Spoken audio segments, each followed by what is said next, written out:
এক সপ্তাহ ধরে গাজীপুরের বাজারে ঊর্ধ্বমুখী মুরগির দাম, তবে স্বস্তি ফিরেছে ডিমের বাজারে। এ বিষয়ে আরও জানাতে গাজীপুরের শফিউদ্দিন সরকার বাজার থেকে যুক্ত হয়েছেন সহকর্মী ইফতেখার রায়হান। ইফতেখার, জানাবেন যে মুরগির দাম বাড়ার পেছনে ব্যবসায়ীরা কি কারণ বলছেন? জি শাফিন, আসলে গত সপ্তাহে দেখেছিলাম যে মুরগির দাম কিছুটা সহনীয় মাত্রায় ছিল। তবে এই সপ্তাহে আমরা গত প্রায় এক সপ্তাহ ধরে দেখছিলাম যে ধীরে ধীরে কিন্তু যে প্রায় সব ধরনের মুরগির দাম কিন্তু বাড়ছিল। এবং আমরা দেখেছি যে প্রায় সব ধরনের মুরগি প্রতি কেজিতে 30 থেকে সর্বোচ্চ 50 টাকা পর্যন্ত বৃদ্ধি পেয়েছে। আপনাকে প্রথমে জানিয়ে রাখতে চাই যে আজকের যে মুরগি যেই দামে বিক্রি হচ্ছে, আজকে ব্রয়লার মুরগি বিক্রি হচ্ছে 200 টাকা কেজি, যেটি গত সপ্তাহে বিক্রি হয়েছিল 170 টাকা কিংবা 180 টাকার মধ্যে।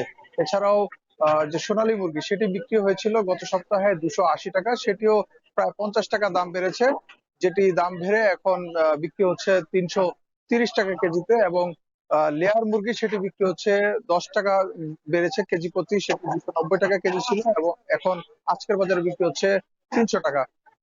পাশাপাশি দেশি মুরগির কিন্তু দাম বেড়েছে প্রায় 30 টাকা। গত সপ্তাহে ছিল 500 টাকা, আজকে বিক্রি হচ্ছে 530 টাকা।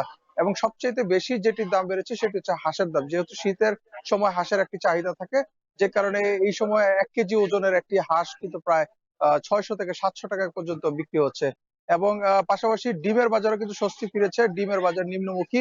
আমরা দেখেছি প্রতি হালি ডিম বিক্রি হচ্ছে 45 টাকা এবং প্রতি ডজন বিক্রি হচ্ছে 130 টাকায়। এবং হাঁসের ডিম বিক্রি হচ্ছে প্রতি হালি 80 টাকা। সবকিছু মিলিয়ে বলা যায় যে ডিমের যোগান বেড়েছে, সরবরাহ বেড়েছে, যে কারণে ডিমের দাম কমেছে। অন্যদিকে খামারগুলোতে মুরগির স্বল্পতার কারণে কিন্তু বাজারে মুরগির দাম বাড়ছে বলে ব্যবসায়ীরা জানিয়েছে। তো এই ছিল আমার কাছে গাজীপুর থেকে মুরগির বাজারের সবশেষ তথ্য। সহকর্মী ইফতেখার রায়হান গাজীপুর থেকে যুক্ত হয়ে জানাচ্ছিলেন ডিম ও মুরগির বাজার পরিস্থিতি।